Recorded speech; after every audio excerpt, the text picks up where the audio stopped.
Good morning all of you. सभी बच्चों का हमारे यूट्यूब चैनल पर स्वागत है। आज हम जल में घुलनशील विटामिन के बारे में अध्ययन करेंगे। जल में घुलनशील विटामिन दो प्रकार के होते हैं, विटामिन बी व विटामिन सी। विटामिन बी के बारे में हम अध्ययन करेंगे। विटामिन का नाम है B1, vitamin B1। Vitamin B1 का रासायनिक नाम है थायमीन। विटामिन B1 को रासायनिक भाषा में थायमीन कहते हैं। और विटामिन B1 की कमी से बेरी रोग अथवा लकवा हो जाता है। विटामिन B1 का रासायनिक नाम है थायमीन। विटामिन B1 की कमी से बेरी रोग होता है और व्यक्ति को लकवा भी मार जाता है।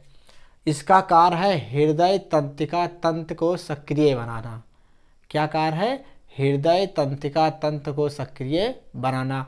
इसका अवशोषण जो होता है छोटी आंत में और उत्सर्जन होता है मलमूत्र द्वारा।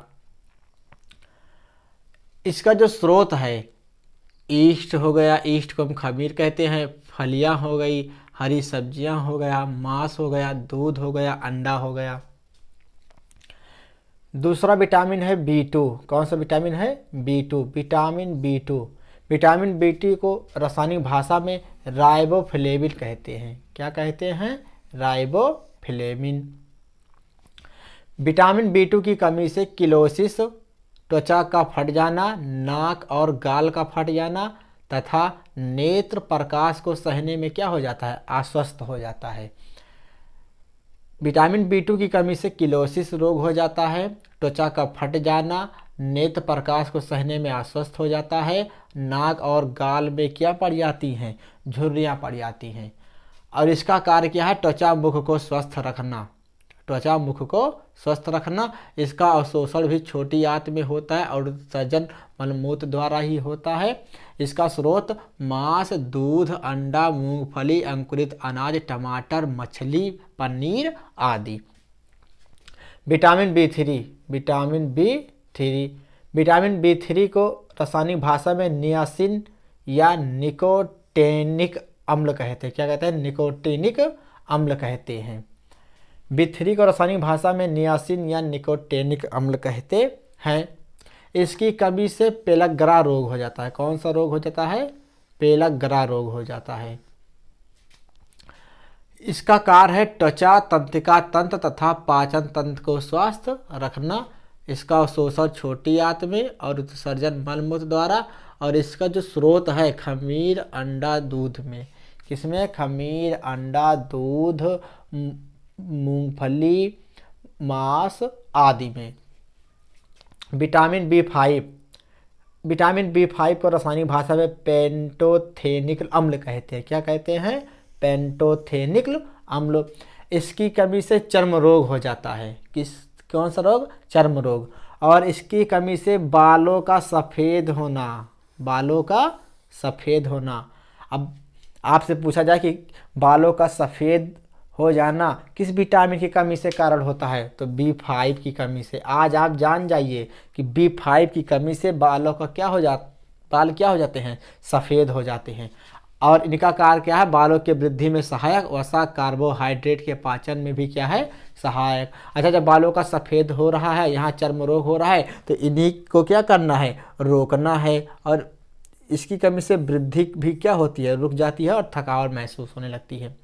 अच्छा, इसका स्रोत है कि हाँ प्राप्त कर सकते हैं दूध, अंडा, मांस, खमीर, हरी सब्जी और अनुकूलित अनार। कैसा? अनुकूलित अनाज। अनाज को इसे चना को भिगो दीजिए, उसको जब उसमें अंकुरित निकल जाए तब उसको 2-3 दिन बाद ग्रहण कीजिए तो उसमें विटामिन B5 पाया जाएगा।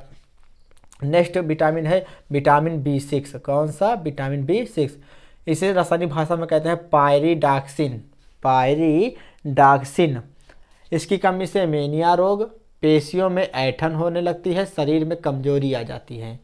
इसकी कमी से कौन सा रोग होता है? एनीमिया रोग, पेशियों में ऐंठन, शरीर में कमजोरी।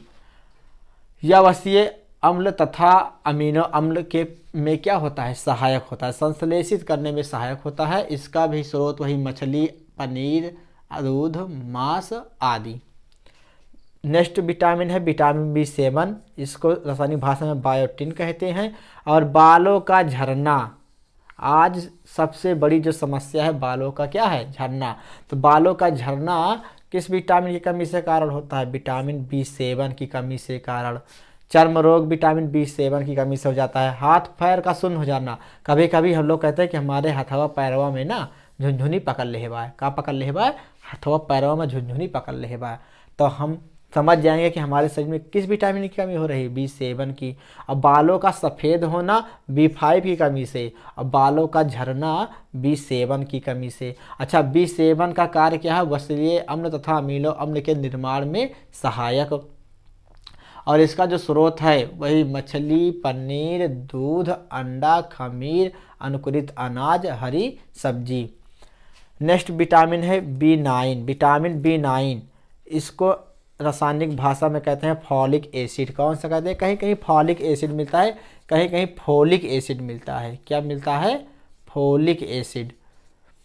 इसकी कमी से एमीनिया रोग हो जाता है और पेचिस स्टार्ट हो जाती है। क्या होती है, पेचिस। भगवान न करे पेचिस पड़े लागे, पेचिस पड़े लागे, लैले डब्बा दौड़ दौड़ जाओ, मतलब लैले जाओ धय धय आओ, लैले जाओ धय धय आओ। तो इस विटामिन B9 की कमी से पेचिस और एनीमिया रोग हो जाता है। और इसका कार्य क्या है, डीएनए का निर्माण करना, डीएनए का निर्माण करना। और इसका स्रोत वही खमीर, मछली, दूध, पनीर आदि। अर्थात vitamin B1, B2, B3, B5, B6, B7, B9 में अगर हम इसकी स्रोत की बात करें, हमको कहाँ से प्राप्त होगा इसकी बात करें, तो हम मांस, दूध, अंडा, मूंगफली, अनुकुलित अनाज, टमाटर और पनीर आदि में, ये सब में क्या पाया जाता है, विटामिन B पाया जाता है। Vitamin B1, B2, B3, B5, B9, B7, B12 आदि पाया जाता है। अच्छा, विटामिन B1 की कमी से थायमीन रासायनिक भाषा में कहते हैं, विटामिन B1 की कमी से बेरी बेरी रोग। विटामिन B2 की कमी से किलोसिस रोग, त्वचा का फट जाना, ओठ का फट जाना। और नेत्र प्रकाश को सहने में क्या होता है, आश्वास। कभी कभी हम लोग जैसे प्रकाश में जाते हैं हमारी आंखें चुभने लगती है। तो अर्थात समझ जाना चाहिए कि हमको विटामिन B2 की क्या हो गई है, कमी हो गई है। B3 की कमी से पेलग्रा रोग होता है। B5 की कमी से बालों का सफ़ेद हो जाना, बालों का सफ़ेद हो जाना। और B7 की कमी से बालों का झरना, B5 की कमी से बालों का सफ़ेद हो जाना और B7 से बालों का झरना। और B9 की कमी से एनीमिया रोग और पेचिस स्टार्ट हो जाता है। आज के लिए इतना ही।